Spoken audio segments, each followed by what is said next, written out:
Buenas tardes, mi nombre es Karen Hernández, yo soy residente en tercer año de alergología clínica y hoy les voy a hablar sobre alergia a vacunas. Mi asesor para esta exposición fue el doctor Carlos Chinchilla. Bueno, empezando por la definición de vacunas, importante entonces recordar este concepto: es una preparación destinada a generar inmunidad contra una enfermedad, estimulando la producción de anticuerpos. Esto puede realizarse a través de suspensiones, donde se administra el microorganismo muerto o vivo atenuado o derivados de este microorganismo. Para hablar de alergia a vacunas, entonces es muy importante recordar los beneficios de la vacunación. La vacunación es la medida preventiva de salud pública más eficaz de todos los tiempos. A través de la vacunación hemos logrado grandes beneficios. La vacunación, a excepción de la potabilización del agua, es la medida que ha logrado un mayor impacto en la reducción de la mortalidad y en el aumento en la expectativa de vida. Además, a través de la vacunación también hemos logrado la reducción de la incidencia de polio en un 99%, la erradicación de la viruela en 1979, la cual afectaba el 60% de la población, y también hemos logrado que para el 2016 América sea la primera región libre de sarampión. Al igual con la vacunación, también hemos logrado disminuir la carga de enfermedad, de discapacidad y eventos adversos asociados a enfermedades como la difteria, el tétanos o la hepatitis B. Para continuar entonces hablando de los beneficios de la vacunación, es importante recordar el concepto de inmunidad colectiva. La inmunidad colectiva hace referencia a ese impacto que tiene en un grupo poblacional la vacunación masiva. Este concepto nos permite entonces identificar o hacer referencia a que es mucho mejor estar no vacunado en una población altamente vacunada que estar vacunado en una población que esté escasamente vacunada, ya que las vacunas no son 100% seguras. También es importante recordar que existen 25 vacunas aprobadas a nivel mundial para prevenir enfermedades infecciosas. Ya hablando entonces con respecto a la clasificación de las vacunas se pueden clasificar de diferentes maneras. Aquí traigo pues como a colación la clasificación de las vacunas según el tipo de microorganismo.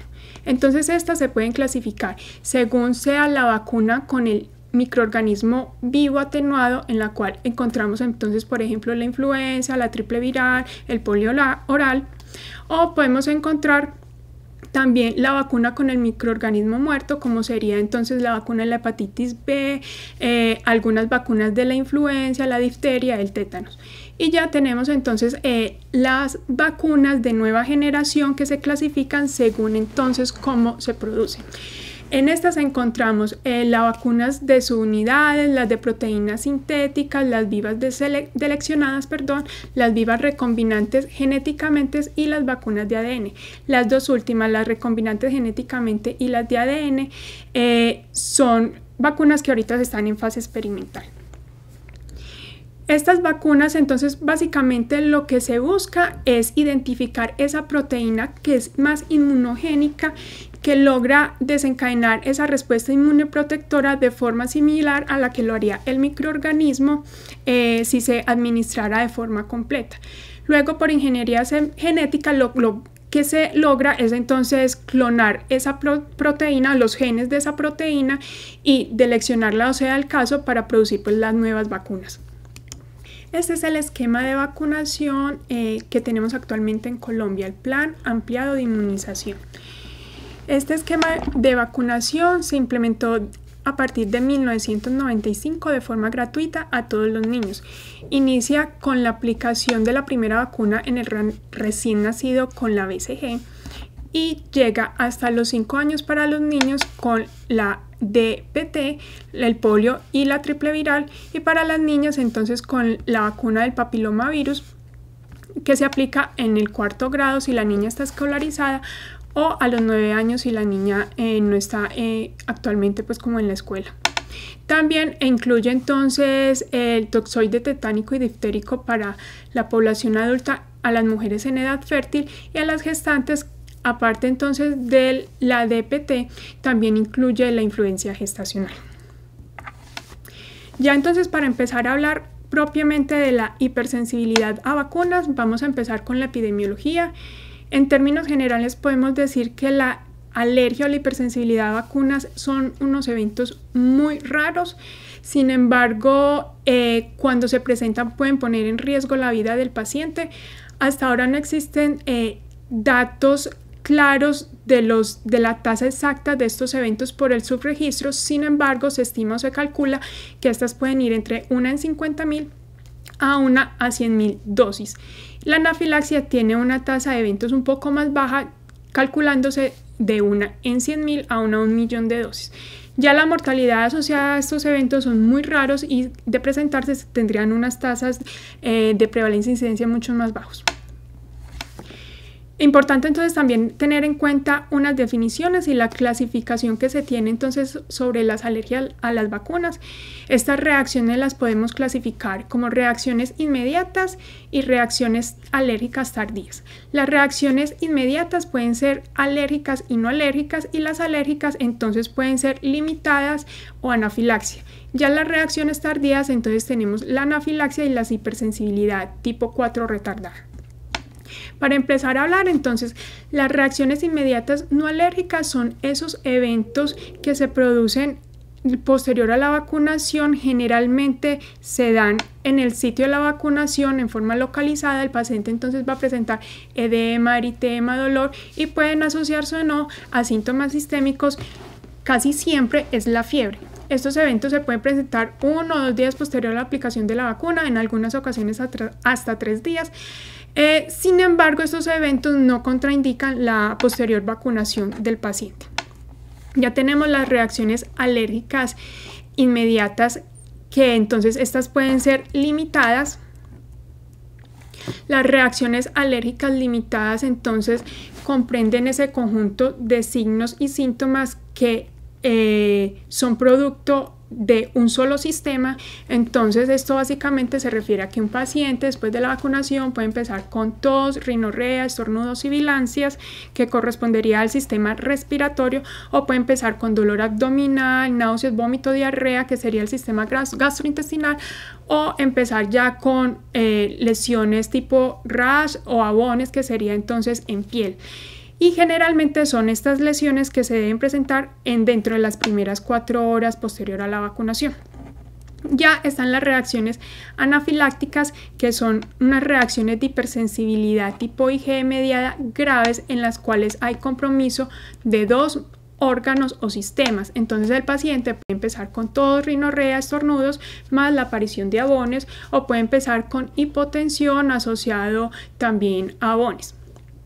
Y también entonces dentro del marco de las primeras 4 horas posterior a la aplicación de la vacuna. Ya en cuanto a las reacciones tardías alérgicas, entonces tenemos la anafilaxia.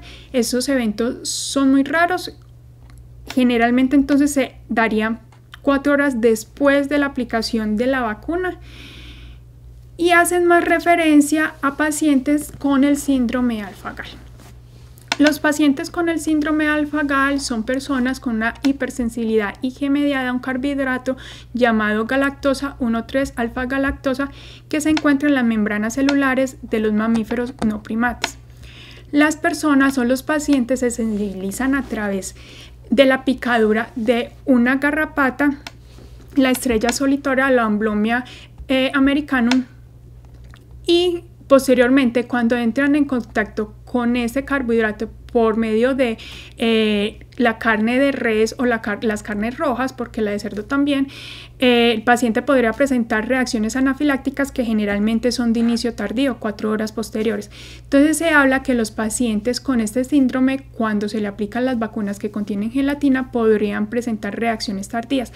Sin embargo, los estudios o los reportes hasta ahora han mostrado que estos pacientes, cuando se vacunan con vacunas, valga la redundancia, que contienen gelatina, no han presentado estas reacciones. Y tenemos la reacción de hipersensibilidad tipo 4 tardía. Estas reacciones generalmente son más localizadas en el sitio de aplicación de la vacuna. El paciente entonces puede presentar nódulos, gránulos, eczema, que se asocia entonces casi siempre con componentes de la vacuna diferentes al principio activo o el microorganismo, generalmente el aluminio o el timerosal. Lo que se ha observado hasta ahora es que estas reacciones no contraindican la posterior aplicación de la vacuna en el paciente si se requiere otra dosis de refuerzo. Y los diferentes reportes y estudios lo que han mostrado es que pacientes que tienen un eczema al timerosal con parche positivo para este alergeno, cuando se les aplica la vacuna, la mayoría de los pacientes la toleran, por lo cual igual podría vacunarse el paciente. Para entonces estudiar las reacciones de hipersensibilidad a vacunas es muy importante establecer la relación causal. Tener una relación temporal entre los síntomas que presenta el paciente y la aplicación de la vacuna no es suficiente para determinar que esta es la causa por la cual el paciente está presentando los síntomas. Sin embargo, tener esa relación temporal sí nos obliga a iniciar estudios para descartar entonces las reacciones de hipersensibilidad.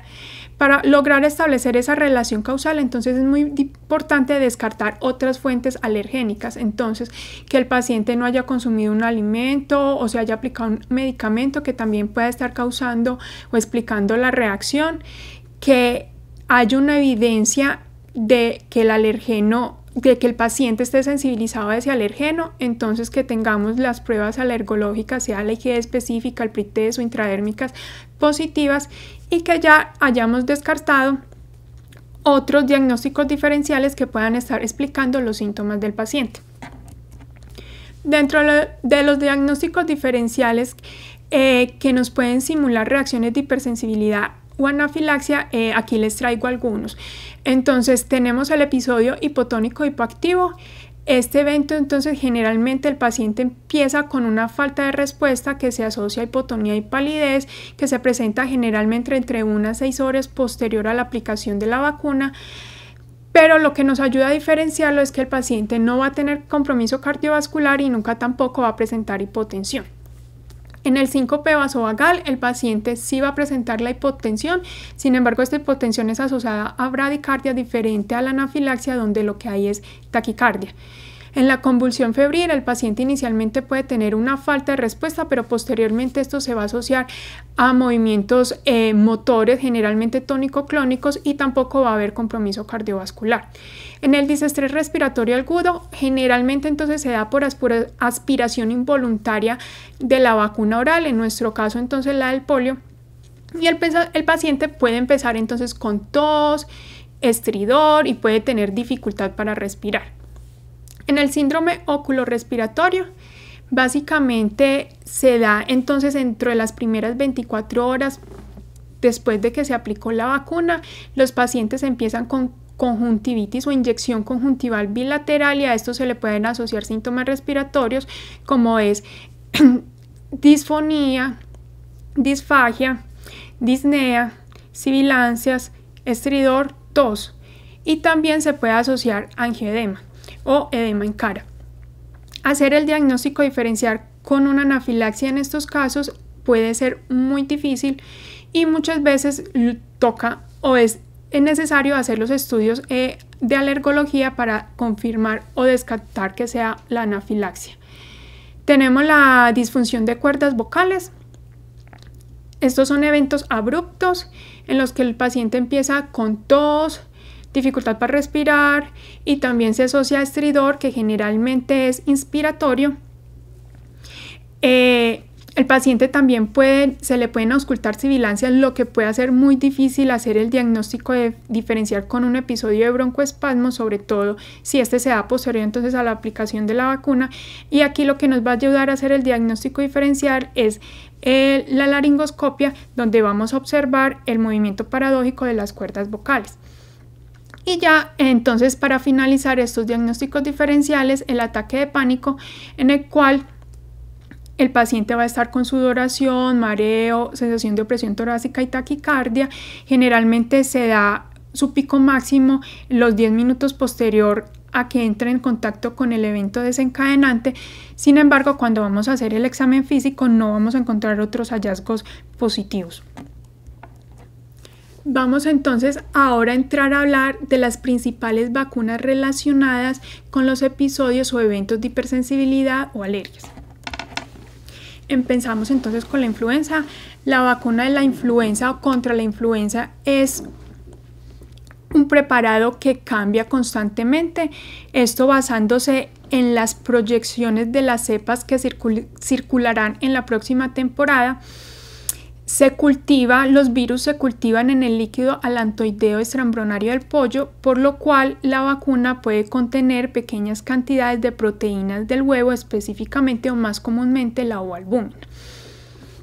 Existen muchos tipos preparados diferentes de esta vacuna. El Fluvoc y Flucelvac son dos vacunas de nueva generación. El Fluvoc es una vacuna de subunidades que ha demostrado ser menos inmunogénica en los niños. En los Estados Unidos está aprobada para aplicar en adultos entre los 18 y los 46 años. Ya para hablar de las reacciones de hipersensibilidad asociada a la influenza, en el 2009, el Sistema de Reporte de Eventos Adversos Asociados a Vacunas de los Estados Unidos encontró una tasa de reacciones de hipersensibilidad de 10.7 por cada millón de dosis y la anafilaxia tuvo una tasa de 0.8 por millón de dosis. Para Latinoamérica, los datos entonces encontrados entre el 2009 y el 2010 son una tasa de 0.53 por millón de dosis para nuestra población.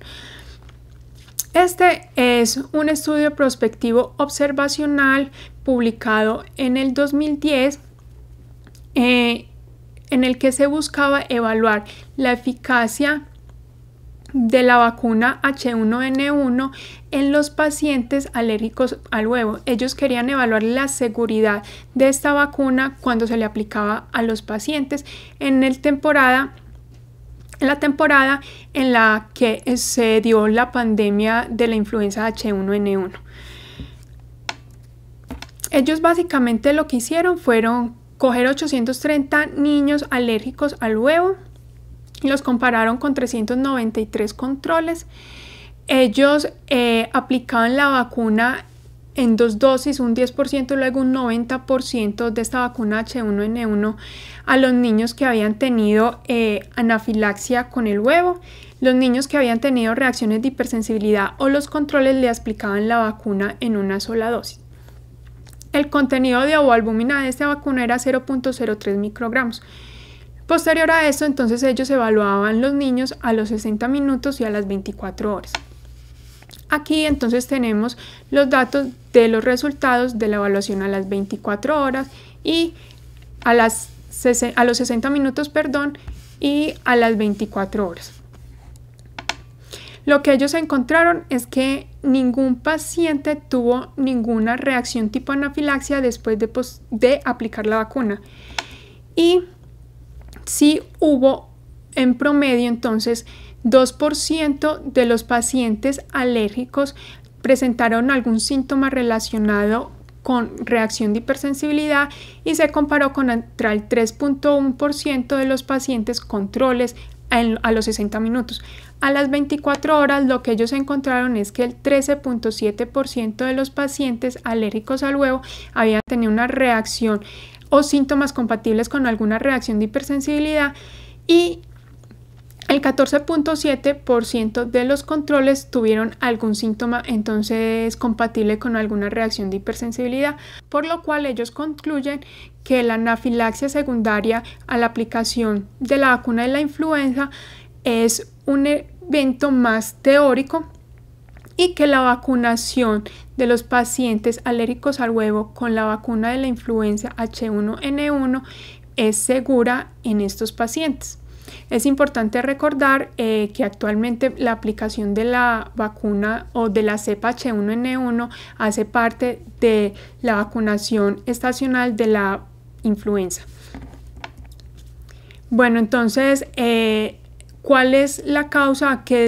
¿Cuál es el alergeno que está causando estas reacciones de hipersensibilidad en los pacientes? Como les explicaba entonces anteriormente, las reacciones de hipersensibilidad en los pacientes alérgicos al huevo son muy similares a los no alérgicos, por lo cual el huevo está siendo cada vez menos importante con respecto a la causalidad de estas reacciones. El timerosal pocamente se ha relacionado con estos eventos, son muy pocos los reportes de casos en los que se ha encontrado una relación causal.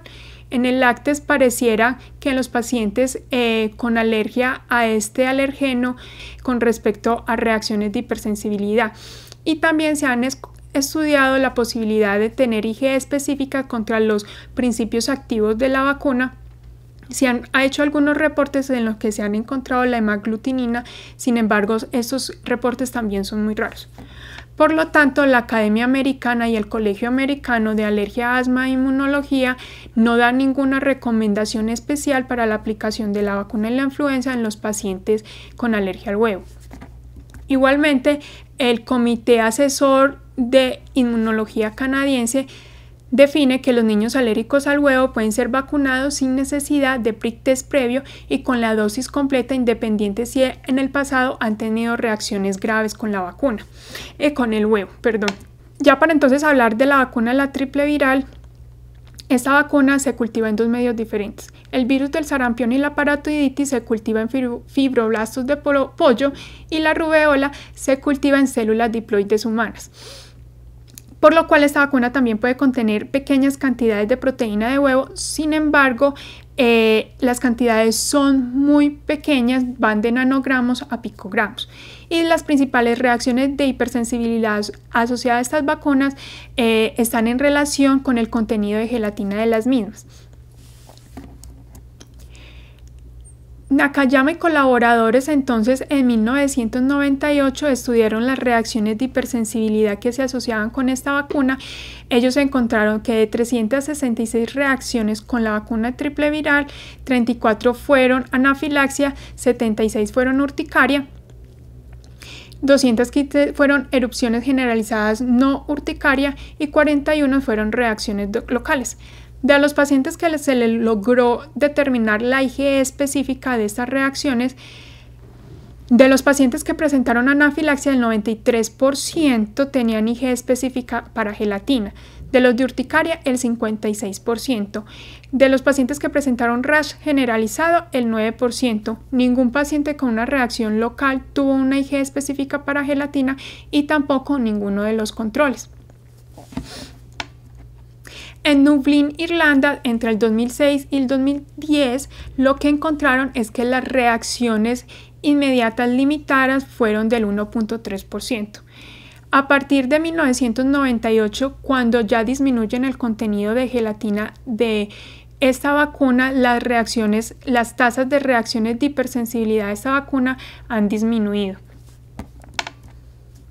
En cuanto a la difteria, tétanos y pertusia celular, entonces podemos decir que las reacciones de hipersensibilidad a esta vacuna son muy raras. Generalmente son reacciones locales y están más en relación con diferentes componentes o estabilizantes de la vacuna como el aluminio. Y también las reacciones de hipersensibilidad que se han asociado a esta vacuna fueron antes de 1997 y también en relación con el contenido de gelatina, ya que la gelatina empleada para estas vacunas era hidrolizada bovina o pobremente hidrolizada porcina. Ya en cuanto a las reacciones de hipersensibilidad, entonces los diferentes reportes entre 1997 y el 2000, Jackson y colaboradores han encontrado que la tasa es de 3.9 urticarias por cada 10.000 dosis y que es mucho más frecuente la aparición de reacciones de inicio tardío. Por ejemplo, entonces durante el primer día encontraron 4 reacciones, entre el 1 y el tercer día ya encontraron 11 reacciones y del quinto al séptimo día fueron 15 los reportes de reacciones de hipersensibilidad asociada a la vacuna. Y ya Chen y colaboradores en Australia reportaron una tasa de anafilaxia entre el 2007 y 2013 de 0.36 casos por cada 100.000 dosis aplicadas. Con respecto a la varicela, esta es una vacuna que utiliza el virus vivo atenuado, una cepa llamada OCA, se cultiva en células diploides humanas y las reacciones de hipersensibilidad que se han asociado a esta vacuna también están en relación con el contenido de gelatina. Merck entre 1995 y 1999 hace su estudio post-marketing y lo que encuentra es que de 16.1 millones de dosis solo reportaron 7 casos de anafilaxia y de 1.349 RAS, 4% correspondían a reacciones de hipersensibilidad. Ya Ozaki en el 2005 reportó que de 1.41 millones de dosis aplicadas, 28 correspondieron a anafilaxia y 139 a reacciones alérgicas no serias. De los pacientes a los que se le logró realizar la IgE específica, se encontró que de las anafilaxias estudiadas, las 9 tenían IgE específica contra este componente y 70 pacientes que tuvieron reacciones locales limitadas presentaron 55 una IgE específica en contra de la gelatina. Las vacunas entonces, como les explicaba inicialmente, contienen el microorganismo muerto, vivo atenuado, partes del microorganismo que son inmunogénicos y logran desencadenar la respuesta inmune. Sin embargo, las vacunas, para lograr su estabilidad y lograr su administración y uso en el tiempo, contienen diferentes estabilizadores, antibióticos, que también pueden hacer parte o explicar las reacciones de hipersensibilidad. Dentro de ellos entonces tenemos el medio en el que se cultiva el virus o el microorganismo. Generalmente cuando estamos en el proceso de fabricación de la vacuna se logra eliminar la mayor cantidad del medio en el que se cultiva, sin embargo pueden haber residuos del mismo que no son completamente eliminados. En este caso entonces sería la levadura, el agente o el alergeno causante entonces de la reacción. Dentro de los ayudantes tenemos las sales de aluminio, tanto el hidróxido como el fosfato de aluminio, importantes entonces para mejorar la respuesta inmune del individuo, que también están relacionadas con reacciones de hipersensibilidad más de tipo tardío. Los agentes microbianos entonces tenemos la polimixina, la gentamicina, la neomicina, que se utilizan para evitar el crecimiento bacteriano durante la producción del microorganismo, y las cantidades de esas en la vacuna son muy pocas, las cuales difícilmente podrían desencadenar reacciones de hipersensibilidad. Tenemos los preservantes como el timerosal. Entonces estos también están en relación con evitar el crecimiento de la vacuna ya cuando se utilizan vacunas con viales multidosis, y están implicados principalmente en las reacciones de hipersensibilidad tipo tardío. Ya tenemos entonces el látex, que lo podemos encontrar en los émbolos de la jeringa o en los tapones del vial, que también podrían causarnos o ser causantes de las reacciones de hipersensibilidad en los pacientes. Esta es la página del Hospital Johns Hopkins, en el cual ustedes pueden encontrar los diferentes excipientes que contienen las vacunas, definiendo el tipo de excipiente, el nombre comercial de la vacuna y la cantidad del excipiente que trae por vacuna, que nos puede ser útil a la hora de iniciar los estudios de estas reacciones.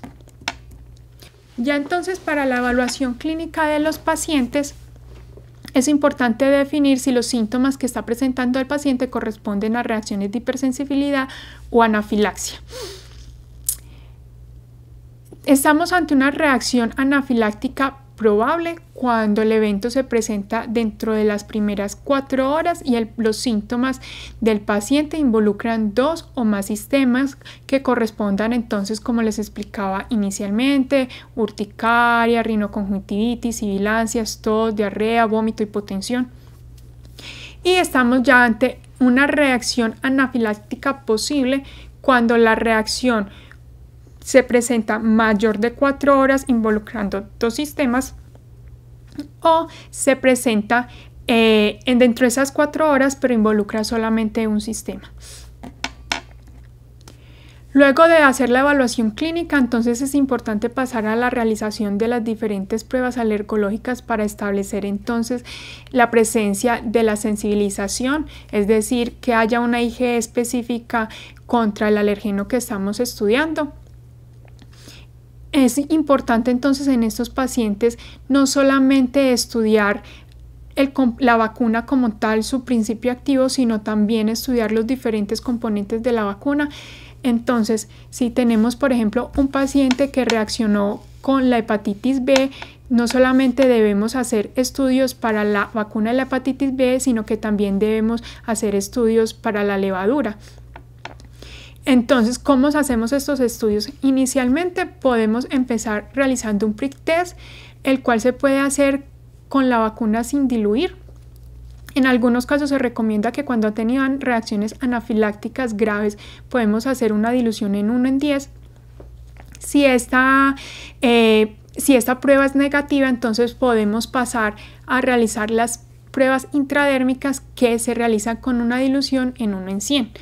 También es importante recordar que podemos realizar IgE específica para algunos componentes de la vacuna, como son el huevo, la gelatina y también la levadura.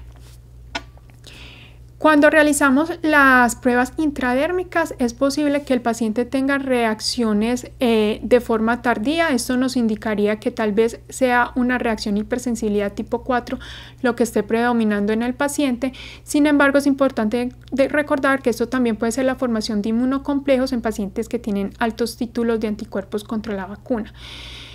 Y también es muy importante recordar que los valores predictivos de estas diferentes pruebas no se han establecido, por lo cual es muy importante referir al paciente a la evaluación del alergólogo para determinar la relación causal entre esa sensibilización que tiene el paciente y la relevancia clínica con los síntomas del paciente.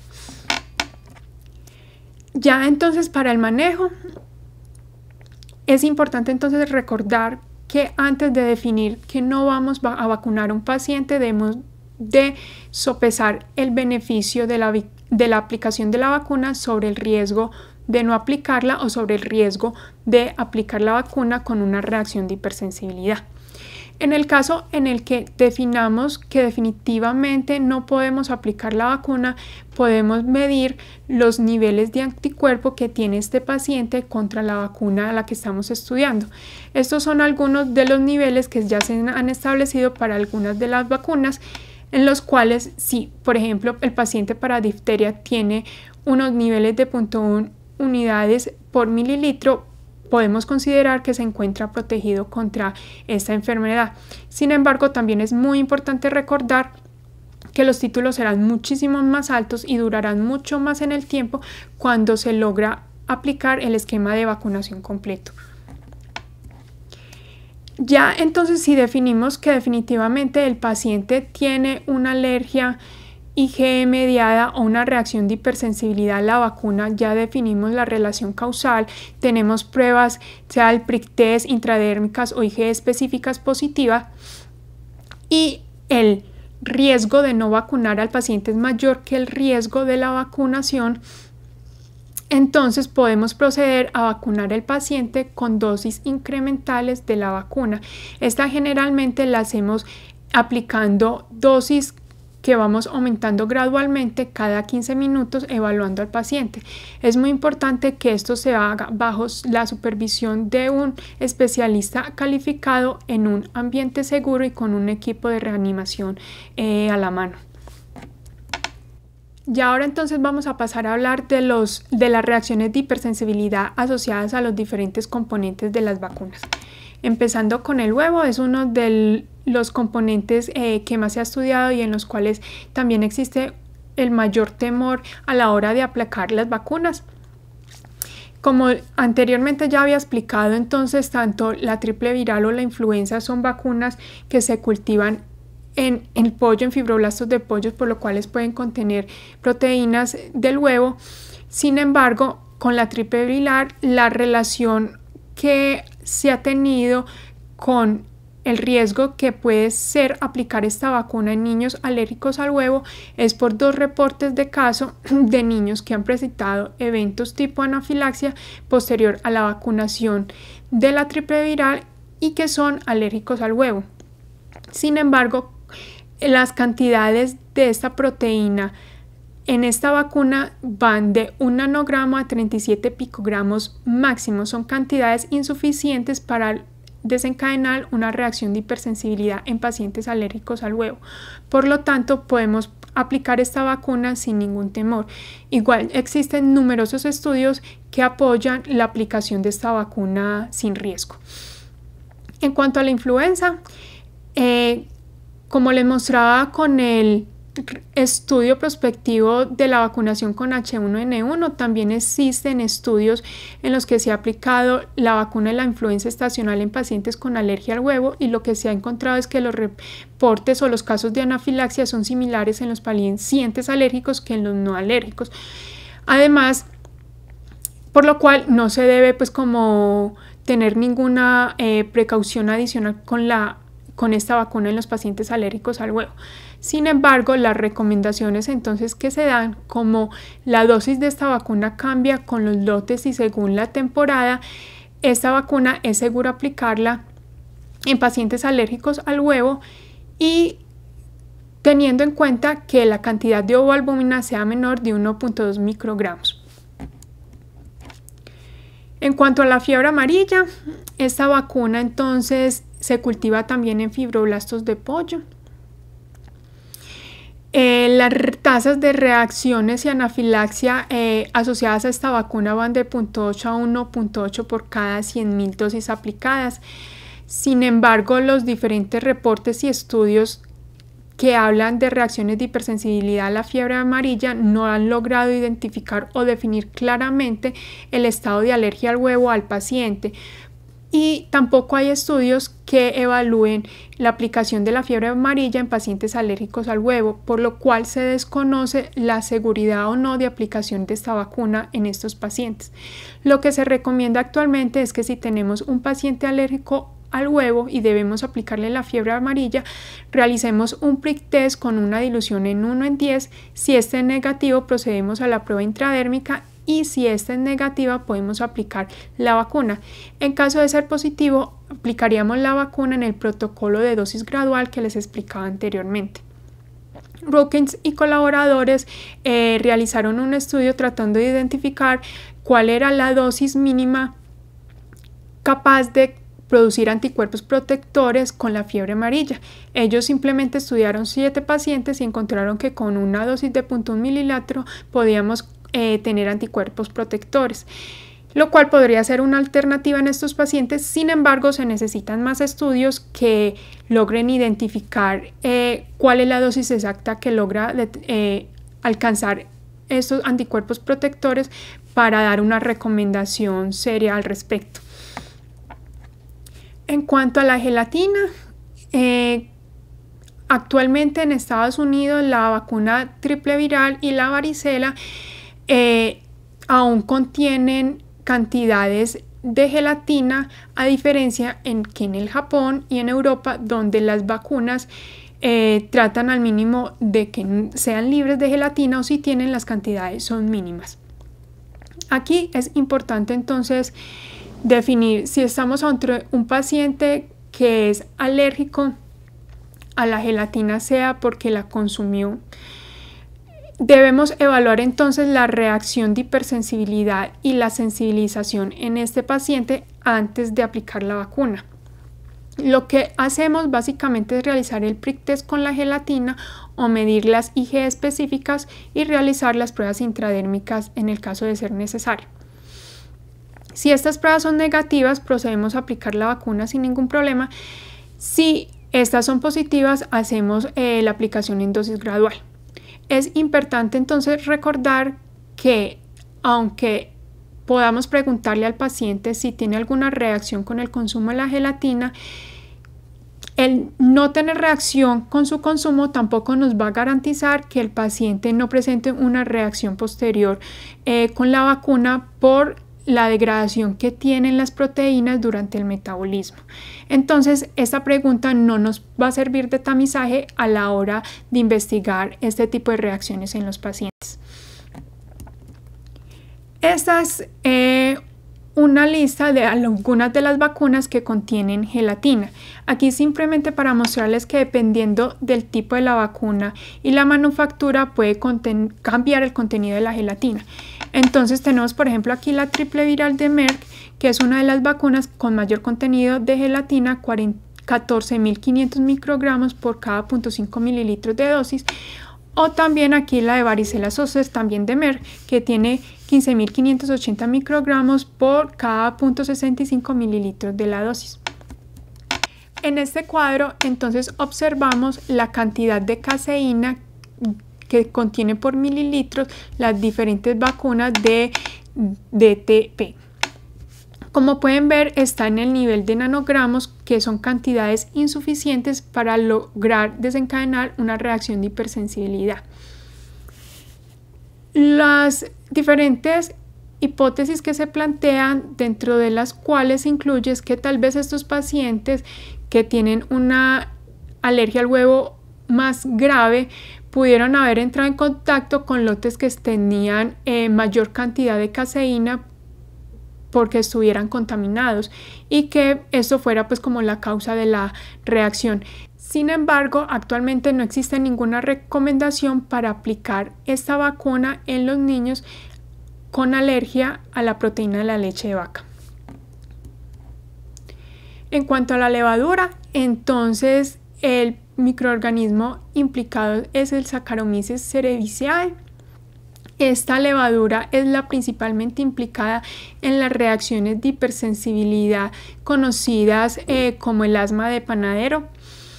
Las vacunas que contienen esta levadura principalmente son la hepatitis B y la tetravalente de la vacuna del papilomavirus. Tanto las proteínas virales de la hepatitis B como del papiloma son cultivadas en esta levadura. Sin embargo, el contenido de levadura de estas proteínas también son muy pocas, son 25 microgramos por dosis para la hepatitis B y 7 microgramos por dosis para la tetravalente del papilomavirus. Este es el reporte del VAERS, del sistema de reportes de eventos adversos asociados a vacunas.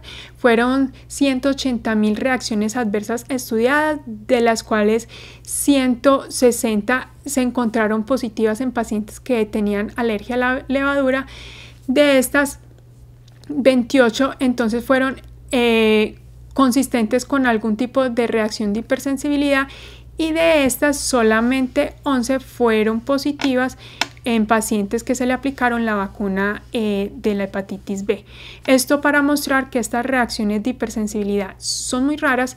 Sin embargo, cuando estamos frente a un paciente con una alergia a la levadura o un asma de panadero, entonces es muy importante investigar la naturaleza de la exposición, cómo son esos síntomas y hacer los diferentes estudios entonces de alergología para descartar o confirmar la hipersensibilidad, que en este caso serían igualmente entonces el prick test o las IgE específicas para esta levadura. En cuanto al látex, entonces este lo podemos encontrar en el émbolo de las jeringas o en el tapón del vial de la vacuna, y el látex utilizado entonces puede ser látex natural seco o sintético. El que impone algún problema a los pacientes sería el látex natural seco. Y del reporte entonces de eventos adversos asociados a vacunas de los Estados Unidos, reportó que de 167.000 reacciones adversas que se encontraron, 147 fueron en pacientes alérgicos al látex que tenían algún síntoma posterior a la aplicación de la vacuna. Y de estas, 28 fueron posibles reacciones de hipersensibilidad. Sin embargo, fueron muchas vacunas diferentes, lo que dificultó pues como establecer la importancia de esto. Actualmente las recomendaciones que se puede poner la vacuna sin ningún problema en los pacientes alérgicos al lácteos, la única recomendación adicional que se debe tener es cambiar los guantes que no sean de lácteos a la hora de aplicar la vacuna. Esta es una corte publicada en el 2017, se realizó en 2 centros alergológicos en el Reino Unido. Eran pacientes que se remitían a estos centros por sospecha a reacción a alguna vacuna. Se siguieron o fueron evaluados los pacientes remitidos desde el 2007 al 2016. Fueron 95 pacientes en total, a los cuales se les aplicó 103 vacunas. De lo que ellos encontraron es que el 70% de los pacientes tenían una reacción previa con la misma vacuna, y las principales vacunas entonces por las cuales se envió al paciente fue en el 25% la influenza, en el 18% el tétanos y en el 14% la hepatitis B. Solamente 2 pacientes tuvieron pruebas de alergología positiva. Los 2 pacientes fueron pacientes con antecedentes de alergia al huevo. Uno de los pacientes tuvo un prick test al huevo de 20 milímetros con IgE específicas mayor de 100 y el prick test para la fiebre amarilla fue de 6 milímetros. El otro paciente tenía un prick test con una BON de 20 milímetros para la vacuna de la rabia. Todos los pacientes se les aplicó la vacuna sin ningún problema, incluyendo estos 2 pacientes que tenían estas pruebas positivas. Por lo cual ellos concluyen que la vacunación es un procedimiento seguro. La mayoría, si no todos los pacientes con sospecha de alergia a vacunas pueden ser inmunizados con éxitos, a pesar de que los alergólogos estamos capacitados para el estudio y manejo de este tipo de reacciones. La mayoría de las vacunas se pueden administrar en atención primaria, y las referencias injustificadas generan costos evitables y causan retrasos en la vacunación con importantes implicaciones para la salud pública. Ya entonces, para terminar, este es un flujograma que nos resume lo que hemos hablado en este momento.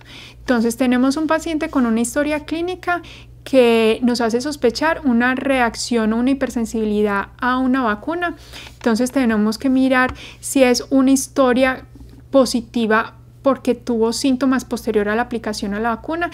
Si el paciente entonces presentó síntomas posterior a la aplicación de la vacuna, tenemos que mirar si la reacción fue inmediata o no inmediata. Si la reacción fue tardía, en la mayoría de los casos no va a ser necesario hacer mayores estudios y podemos aplicar entonces la vacuna sin ningún problema. Habrá algunos casos seleccionados en los que el paciente presente algún tipo de dermatitis de contacto, en los cuales sea necesario hacer algún tipo de prueba como las pruebas de parche. Si ya el paciente tiene entonces una reacción inmediata, lo que vamos a hacer es proceder a hacer el prick test, las IgE específicas o las intradérmicas, sea con la vacuna y sus componentes. Si este es negativo, podemos aplicar la vacuna sin ningún problema, y si es positivo, vamos a aplicar la vacuna en dosis graduales, como les explicaba anteriormente. Ya si el paciente lo que tiene es un antecedente o historia de reacción con alguno de los componentes a la vacuna, entonces que el paciente es alérgico al huevo, a la gelatina o tiene asma del panadero, lo que vamos a hacer es que vamos a hacer nuevamente el prick test, las IgE específicas o la intradérmica con la vacuna y sus diferentes componentes. Si es negativo, entonces vamos a aplicar la vacuna sin problemas, y si es positiva, pues aplicaremos la vacuna en las dosis graduales ya explicadas. Ya para concluir, entonces, importante entonces recordar que la vacunación es un método preventivo que ha salvado vidas, disminuido la mortalidad y aumentado la expectativa de vida, por lo cual todos los días son jornadas de vacunación.